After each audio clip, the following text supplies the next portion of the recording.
Hello and welcome to the Race and Rights Podcast. This is Sahar Aziz, distinguished professor at Rutgers Law School and author of the book, The Racial Muslim, When Racism Quashes Religious Freedom. I'm also the executive director of the Rutgers Law School Center for Security, Race, and Rights. You can follow me on social media at Sahar Aziz Law and learn more about my work at saharazizlaw.com. The Center for Security, Race, and Rights, also known as CSRR, engages in research, education, and advocacy on law and policy that adversely impact the civil and human rights of America's diverse Muslim, Arab, and South Asian communities.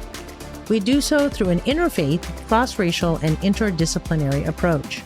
To learn more about CSRR's work, visit csrr.rutgers.edu, subscribe to our YouTube channel, and follow us on social media at Rutgers CSRR and at RUCSRR.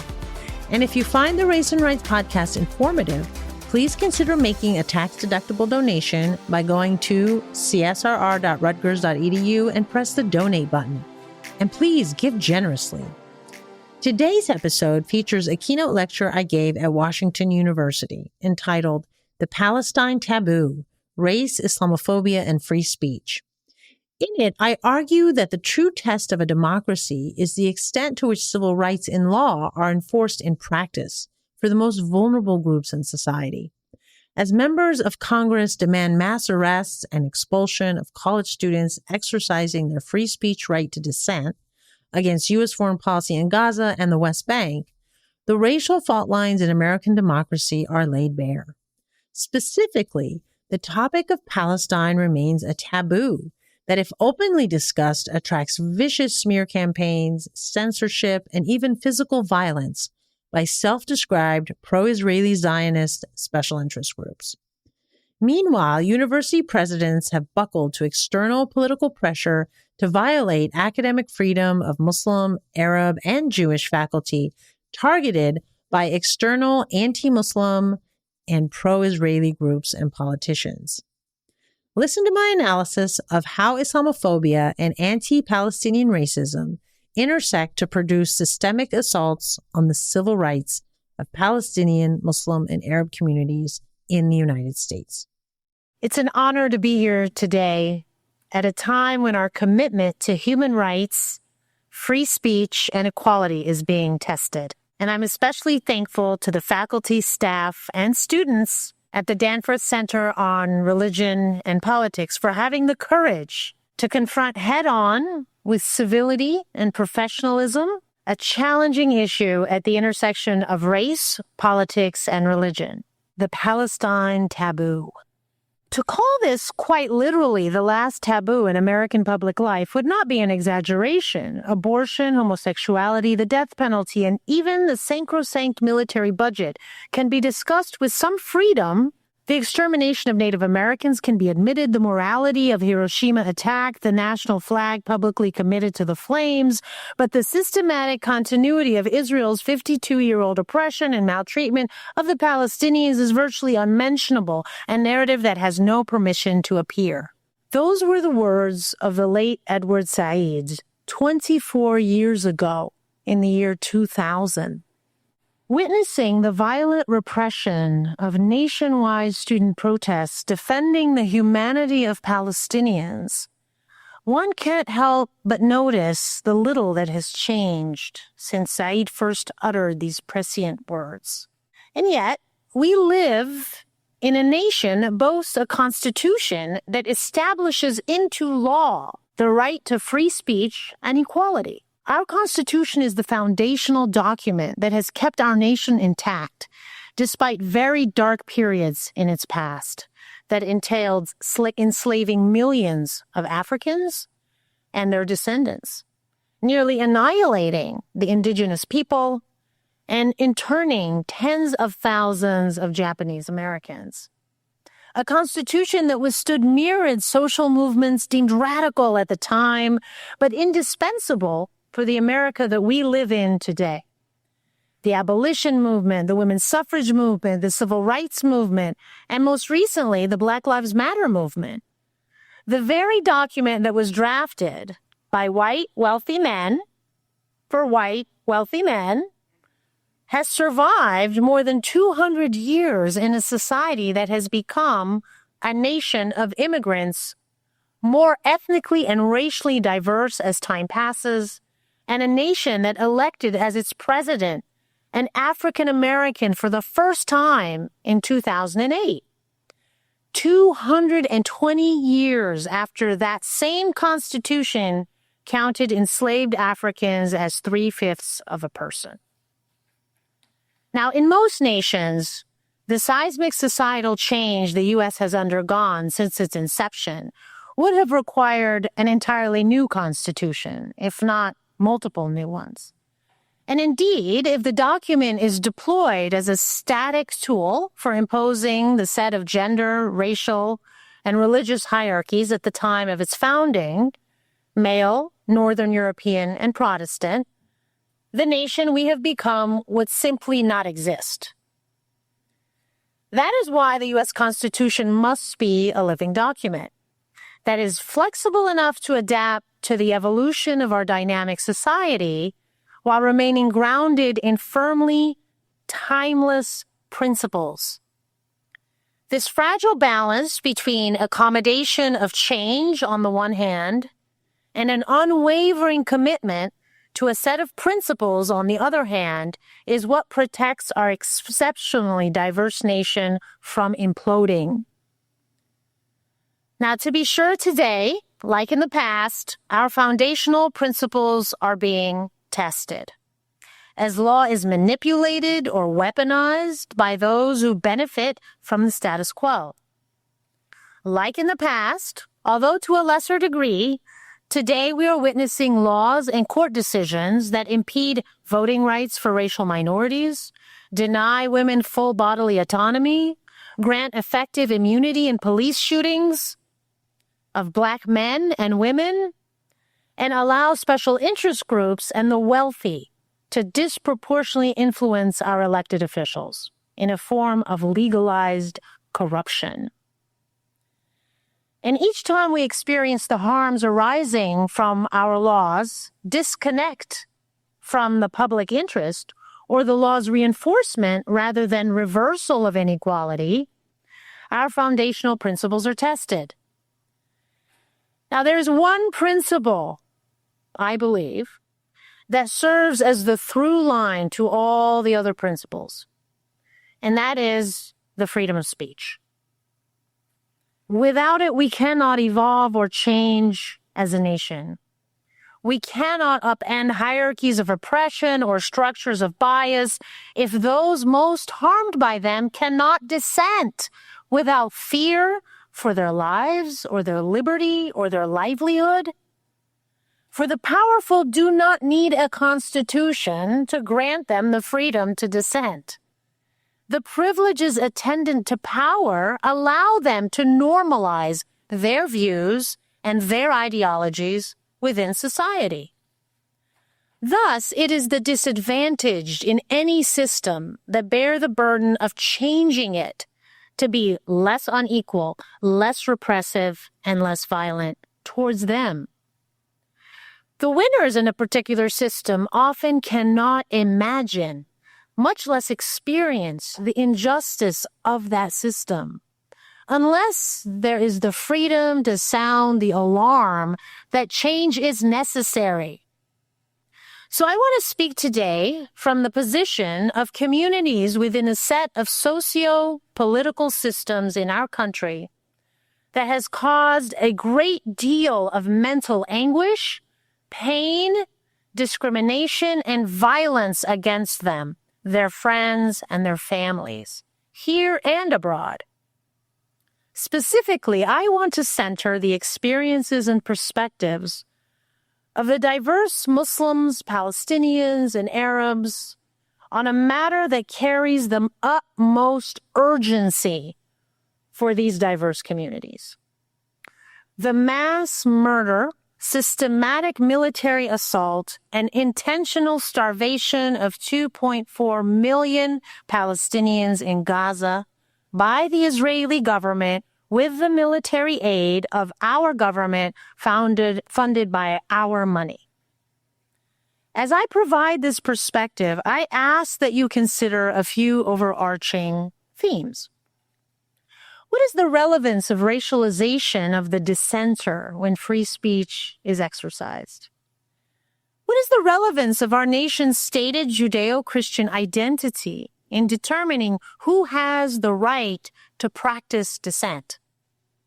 And finally, how committed are we as a society to the value of free speech and political expression for people who are vilified in the media, attacked by politicians, and suspected by their own government? The past 11 months have been extraordinarily emotionally taxing on all of us. We watch horrific images of Palestinian women, children, and men brutally killed in endless war crimes. On October 7, 2023, the world witnessed in shock the brutal murder of nearly 800 Israeli civilians by Hamas and the taking of over 200 hostages. We read in newspaper articles and reports about the pain experienced by our Jewish American neighbors who described October 7th as Israel's 9/11. But in less than 24 hours after Hamas's war crimes, the powerful Israeli military retaliated in full force by collectively punishing over 2.4 million Palestinians who have been trapped in the fully blockaded Gaza Strip for nearly 20 years. The more than 1 million Palestinian children in Gaza had never in their entire lives left this 25-mile by 7-mile strip of land, often referred to as the world's largest open-air prison by international human rights organizations. What some had hoped would be a limited period of war between Israel and Hamas has turned into what the International Court of Justice calls a plausible genocide in Gaza.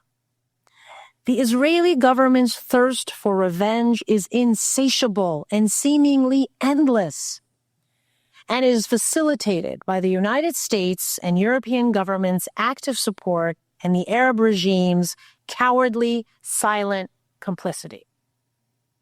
As a result, the tragic murder of 800 Israeli civilians and 400 Israeli military soldiers has been eclipsed by the mass murder of nearly 51,000 Palestinians, including 22,000 children, and the injury and maiming of nearly 100,000 Palestinians.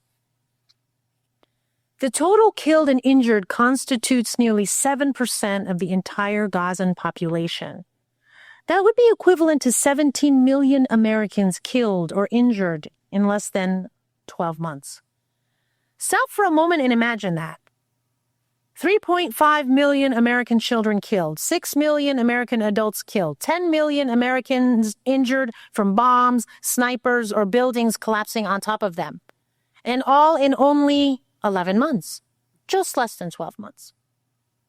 Meanwhile, the remaining 100 Israeli hostages have been all but forgotten by Western nations.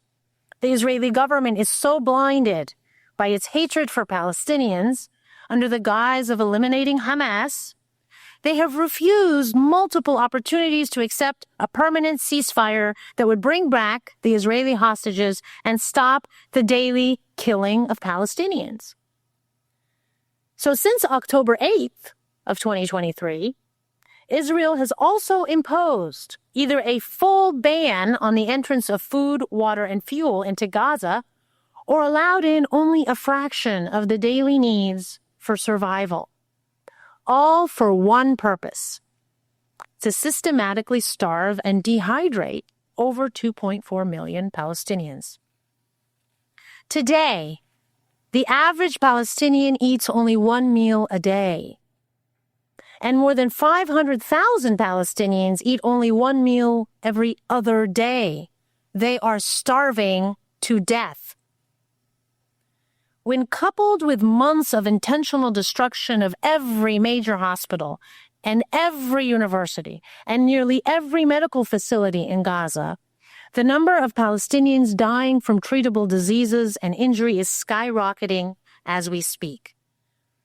More than 35 children have already been reported to have starved to death that we know of.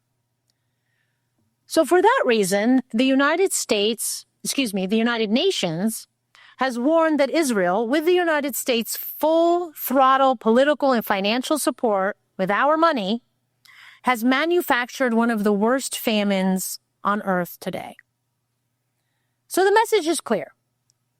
Every Palestinian in Gaza must be punished for Hamas's war crimes. Whatever insecurity Israelis feel can only be relieved through ethnic cleansing, killing and starving 2.4 million Palestinians under the guise of eliminating Hamas. What many experts of the Middle East know is merely pretext for the Netanyahu government's real goal, which it has stated for decades, to impose full Israeli military and demographic control from the river to the sea. There is another message that is also being clearly communicated right here in our country. Any Muslim or Arab or Palestinian who dares to defend the human rights of Palestinians or criticize the nation state of Israel is presumptively anti-Semitic and a terrorist supporter. So not only must we as Muslims, as Palestinians, as Arabs watch in horror the endless images of women and children mauled under bombed residential buildings, videos of men screaming in pain as their limbs are amputated without anesthesia, and children with ribs exposed from starvation, but we are also punished for speaking out against such atrocities. Muslims are defamed for defending human rights.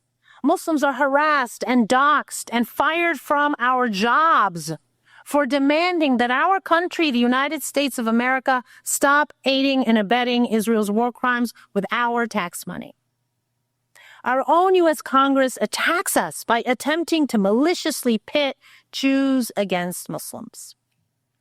Elected officials who are right-wing white nationalists exploit the intergenerational trauma of Jewish Americans through fear-mongering that in turn is causing trauma among our Muslim, Palestinian, and Arab college students today, including here at Washington University. This triple injury, the mass murder and starvation of Palestinians in Gaza, the witnessing of atrocities committed with our government's support, and being punished for dissenting, betrays that disconnect, exposes that disconnect between our stated principles and our practices. This triple injury also reveals the harms arising from the racialization of Muslim identity. It teaches us the same lessons that Black communities have known for generations in this country. When you speak up and speak out against the powerful, they will punish you. And whatever freedom of speech principles they tout is only for them, not for you. We are witnessing this today as I speak. The Islamophobic racial trope that Muslims hate Jews is being maliciously peddled by Republican politicians, punching down at Palestinian students and Muslim professors to solicit votes on a platform of hate during an election season, while Democratic politicians cowardly remain silent. When university administrators rightfully care about combating real Islam anti-Semitism, not political dissent, but merely pay lip service to the Islamophobia and dismiss the grievances of their Arab and Muslim students who feel stigmatized, harassed, and traumatized by Zionist pro-Israeli organizations. When the news media systematically portrays Palestinians as terrorists using pictures of people that look like us, faces of dead children that remind us of our own children, and real people whose families in the United States are our personal friends and fellow mosque congregants, while showing the full humanity of Israeli and Jewish Americans impacted by the October 7th war crimes. When this is your lived experience, you face the harsh reality that whatever you have accomplished educationally, professionally, or economically fades into the background overshadowed by one dominant narrative. All Muslims, Arabs, and Palestinians are violent, disloyal, and hateful people. These racist stereotypes have been germinating in American society for more than 2 decades. Indeed, I wrote an entire book about it, The Racial Muslim, When Racism Quashes Religious Freedom, that meticulously explains how the racialization of Muslims has made them permanent outsiders and presumptively terrorists. The racialization of Muslim identity, however, is paradoxically and perversely a direct outgrowth of the racialization of Jewish identity that peaked in the first half of the 20th century. Many of the same tropes against these religious communities, suspicions of loyalty to foreign entities, threats to American security, and insidious conspiracies to take over the country, are now being maliciously deployed against Muslim communities in the United States. The playbook is no secret. First, you dehumanize the minority community. Then you make exceptions to your own constitutional principles to justify censoring, imprisoning, deporting, or killing that minority community. The biological-like traits of inferiority imputed upon that minority community then deems them unworthy of the protections of our Constitution. Racialization also imputes collective guilt for the crimes committed by others who merely share your identity. In a society that claims to value individual responsibility, members of racialized groups are mistreated, defamed, and punished for the bad deeds of others who have nothing to do with them except having the same religious identity. They are guilty by association. And only the privileged can escape this fate, for they are treated as individuals and judged by the society and the law for their individual actions. Hence, there has been no raids on white politically conservative organizations or surveillance of churches after January 6, 2021, when a mob of white conservative criminals attempted to kill our then Vice President and Speaker of the House in an unprecedented insurgency. That is how racial privilege works. Presumptions of innocence, benefits of the doubt. Today, a critical number of pro-Israeli described Zionist organizations are intentionally deploying racist stereotypes to make false accusations of anti-Semitism and terrorism when Muslims, Arabs, and Palestinians decry the mass human suffering of the 2.4 million human beings in Gaza and criticize a nation state, Israel, for violating international law. As if we cannot value both Israeli and Palestinian life, as if we cannot condemn both Hamas's attacks and Israel's disproportionately violent and unlawful response, as if we are trapped in a zero-sum frame. Whatever free speech rights we as Muslims or Arabs or Palestinian Americans may have on paper are blithely dismissed and disregarded in practice. Professors, students, school teachers, and private citizens are finding themselves targets of orchestrated smear campaigns, doxing, harassment, and termination from their jobs by self-described Zionist organizations. Billionaires and CEOs have sent letters to Harvard University declaring they would not hire any graduate who signed a letter defending Palestinian human rights and criticizing the state of Israel. Law firms falsely accused law deans of facilitating the rise of anti-Semitism on account of academic panel discussions and protests criticizing Israel's military assault on Palestinians in Gaza. Think about that for a minute. In the United States, American lawyers trained to adhere to the United States Constitution have demanded that law schools violate the First Amendment rights of their students. I cannot think of a greater threat to our foundational principles. Likewise, the Anti-Defamation League and the Brandeis Center issued a letter to 200 university presidents in the United States. I'm sure Washington University president got one too, demanding they investigate Students for Justice in Palestine based on an unsubstantiated accusation that these American college students, born and raised in America, support Hamas, a designated terrorist organization. What evidence is brought forth? Student protests? Sit-ins? Dissident speech? The very same actions that many of our parents and grandparents practiced to oppose the Vietnam War or support civil rights for African American communities. Imagine the response of our elites if the same targeted assault on free speech had occurred against Jewish or Israeli students protesting in support of Israel's actions in Gaza. Imagine if Jewish professors who argue that Israel's actions are justified by its right to self-defense are then targets of McCarthyistic intimidation tactics by congressional committees seeking to fire them for their speech and academic work.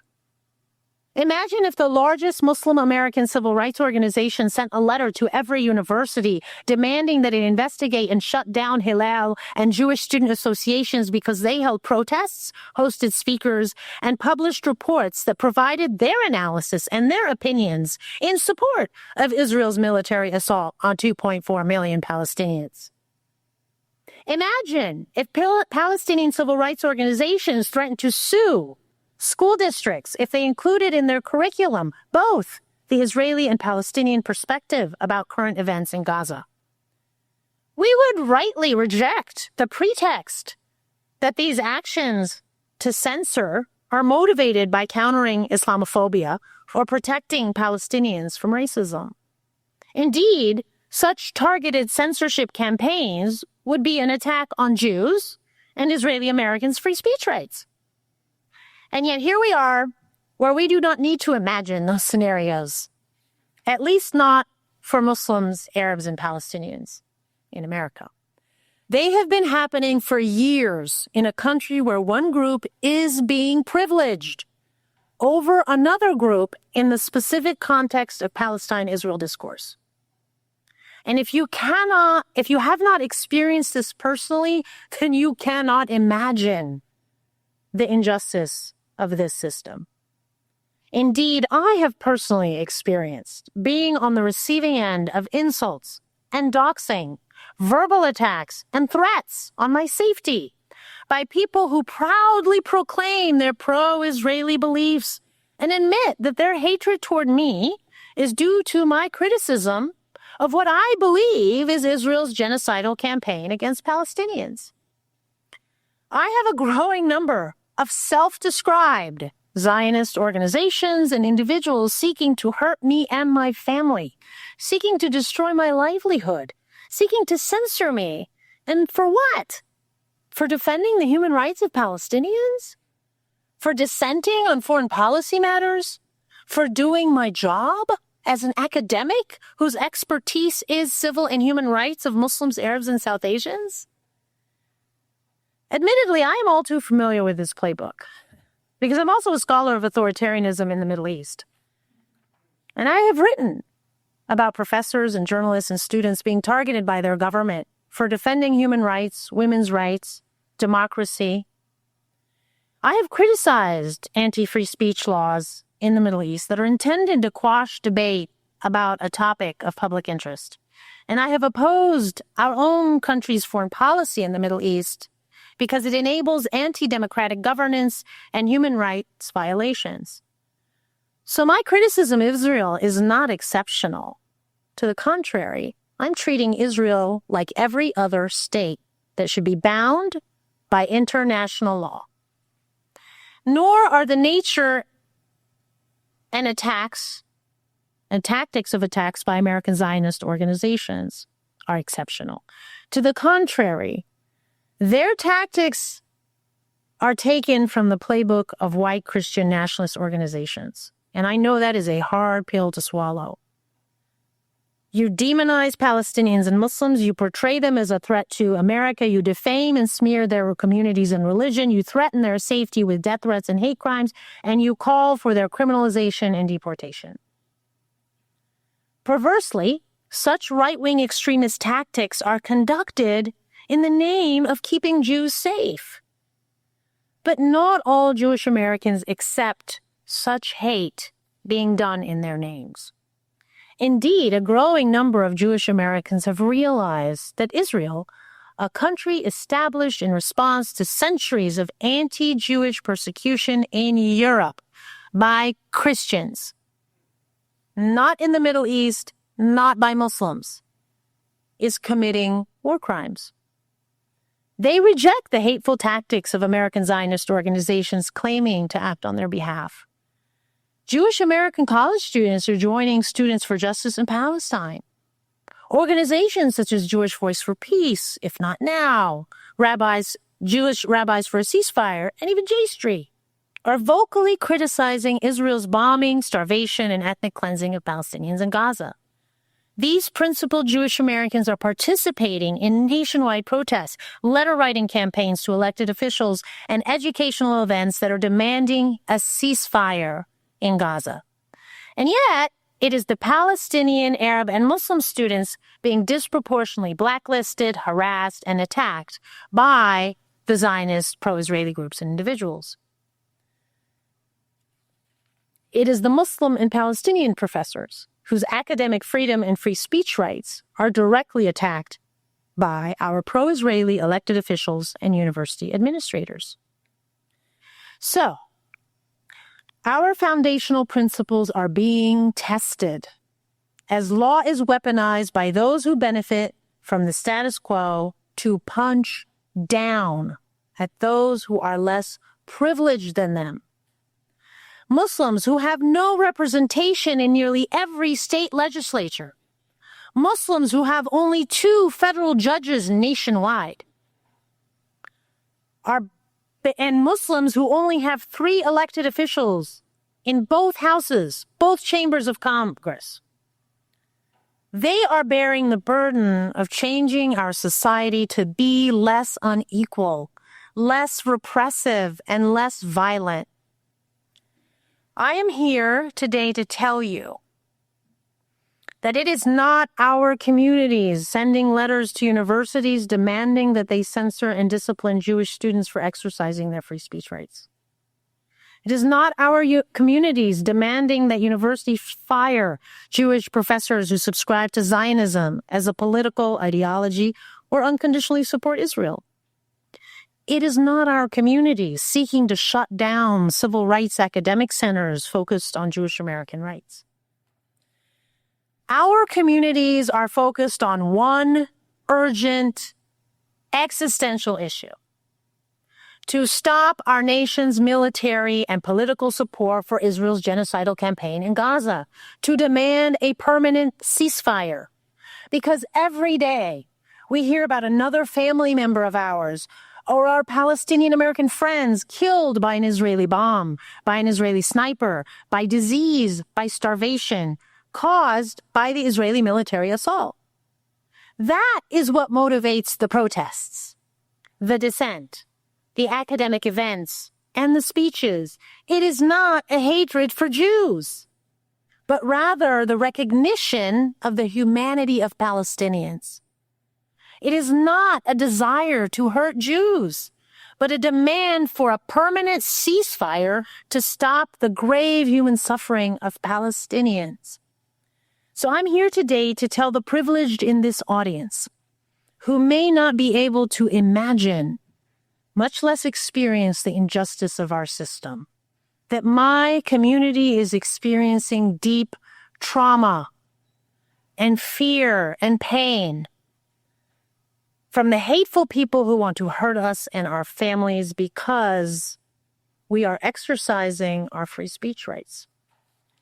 We are afraid of some Zionist pro-Israeli organizations who spread hate and incite aggression toward our families, our children, and our institution with absolutely no regard for our humanity or physical safety.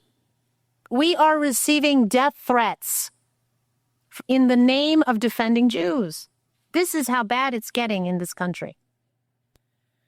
We are afraid of the pro-Israeli bullies in Congress who abuse their authority to treat us as exempt from that through-line principle of free speech in our foundational document. Our Muslim and Palestinian students across the country feel abandoned by university administrators who have no problem taking their tuition money, but feel little obligation to treat them with the same care and empathy as they do Jewish students or pro-Israeli students. So I return to the three questions I posed for you at the beginning of my remarks. What is the relevance of racialization of the dissenter? What is the relevance of our nation's stated Judeo-Christian identity in how our society treats Muslim Americans? And how committed are we as a society to the value of free speech and political expression for people who are vilified in the media, attacked by politicians, and suspected by their own government? As I stand here today at an American university before a new generation of critical thinkers who are leading the latest social movement of change that demands our nation values equally in practice, not just on paper, the lives of our diverse citizenry, I challenge you to answer these questions. It is up to you to decide what you want to read, whom you want to hear, and how you want to expand your intellectual freedom. To solve the numerous challenges facing our society and our world. For that is the very definition of intellectual freedom. So be wary, college students, when universities try to hide information or speakers from you under the guise of a patronizing goal to protect you from being offended. Your generation is resilient, and it's proudly diverse. Do not fall into the trap set by your detractors to divide you between Jewish and Muslim, black and white, immigrant and citizen. For by practicing your right to free speech in cross-racial and interfaith coalitions in defense of the most vulnerable in society, you are bringing to life the foundational principle that made our Constitution empower change agents on whose shoulders we all stand. Thank you so much for that. I'll take a privilege of asking you a question, which is your comments about international law and how that comes into play in the American political consciousness, the consciousness of students. Maybe you could say a bit more of what that international law has been since October 8th and this nation's relationship to it. So there is a separate crisis happening, and within international legal circles and within at least those of us who take seriously international law, which is the undeniable irrelevance or powerlessness, or if you want to be charitable, marginalization of international law, because we're not seeing it being enforced.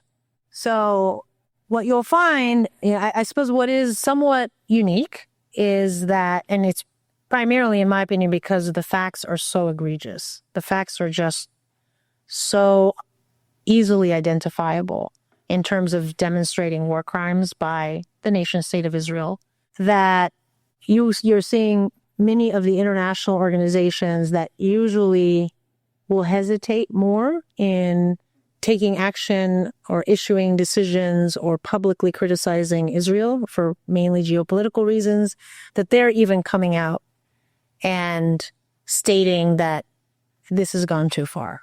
Whether it's the International Court of Justice, which is now investigating, right? It is found that it is a plausible genocide, which essentially means that it is definitely not a genocide, and that there is now going to be fact gathering. You also had, and it started with South Africa, but I believe, I've lost count, but maybe 11, 12 states have now joined, and more countries are joining. And they're not just from the global south. You're seeing more European countries who have historically been more allied with Israel politically for reasons that might be obvious in terms of the post-Holocaust environment, where many European countries do feel a sense of obligation to support the state of Israel, notwithstanding its violations of international law over years, not just today. So I think we're seeing, and then the International Court, Criminal Court, which our country does not recognize and has not subjected itself to its jurisdiction, but my understanding is that there may be a warrant coming out soon against some Israeli officials. And there was, I believe, already a warrant that has been issued against a number of Hamas leaders. So I should preface, I should state something that is obvious to me, but maybe not to you. There has never been any hesitation to punish, issue rulings, identify, and admit to the war crimes of Hamas by the international legal community. That has been a staple. And whether it was Hamas, and before that was the PLO, and before that, the Palestinians have been, let's say international law has been over-enforced against them. The question is, why hasn't it been equally enforced against Israel? And partly is because the international legal order privileges states over non-state actors. It is created by states for states. And so this concept of non-state actors having the audacity to challenge militarily any state is going to conveniently be portrayed as illegitimate by the nation states who create international law. We have the 1977 protocols that did recognize independence and liberation movements, but that was after significant advocacy by the global South and former colonized states. I believe there is a crisis going on, and I think that those of us who live in the United States, for better or worse, this is the empire. This is the most powerful economy in the world for now. China's catching up. We have the most powerful military in the world. It is a unipolar world political system. There's no other challenger, not yet. Maybe China will rise. So we have our nation has significant influence in setting precedents and determining the legitimacy of various systems, including international law. And I think we need to ask ourselves, what would the world be like if that international legal order is no longer the criteria through which we resolve interstate conflicts or wars or disputes, or go back to the pre-World War II era? Because international law and the legal order was created so that there would not be another World War II, so that there would not be another genocide or Holocaust, so that there would not be war crimes that were endless and unaccounted for, that there would be laws of war and there would be limits to what folks with the guns can do. And so if we delegitimize that system by refusing to apply equally to all nations and give exception to some nations, including our own, what kind of world are we setting up our kids and grandkids for? Because it's very, very difficult to reverse that. If you want to go to the quote-unquote war of the jungle, that is bad news for everybody who doesn't live in the most powerful country or doesn't have the most powerful country supporting it. And I think you all know that we know borders are less and less meaningful, and we can no longer protect ourselves with borders.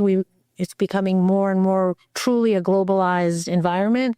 So whatever happens somewhere else, you can't protect yourself as easily if that's the approach you want to take.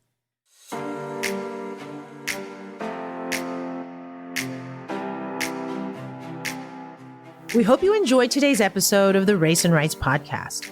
This podcast is hosted by the Center for Security, Race and Rights, housed at Rutgers Law School, also known as the People's Electric Law School. CSRR engages in research, education, and advocacy on issues that adversely impact the civil and human rights of America's diverse Muslim, Arab, and South Asian communities. We do so through an interfaith, cross-racial, and interdisciplinary approach. To hear additional episodes of the Race and Rights Podcast, check out our pages on Spotify, Apple Podcasts, Amazon Music, and everywhere else podcasts are available. Now, for a deep dive on these issues, visit our website at csrr.rutgers.edu, where you can find policy reports, teach-ins, and news commentary by our over 130 faculty affiliates. To watch our over 80 academic and public policy lectures, subscribe to our YouTube channel at Rutgers Center for Security, Race, and Rights. And on social media, be sure to follow us on Instagram at Rutgers CSRR and on Twitter and Facebook at RUCSRR. Finally, you can financially support the Center for Security, Race, and Rights by going to our website at csrr.rutgers.edu and press the donate button. And please give generously. As always, be well and see you next time.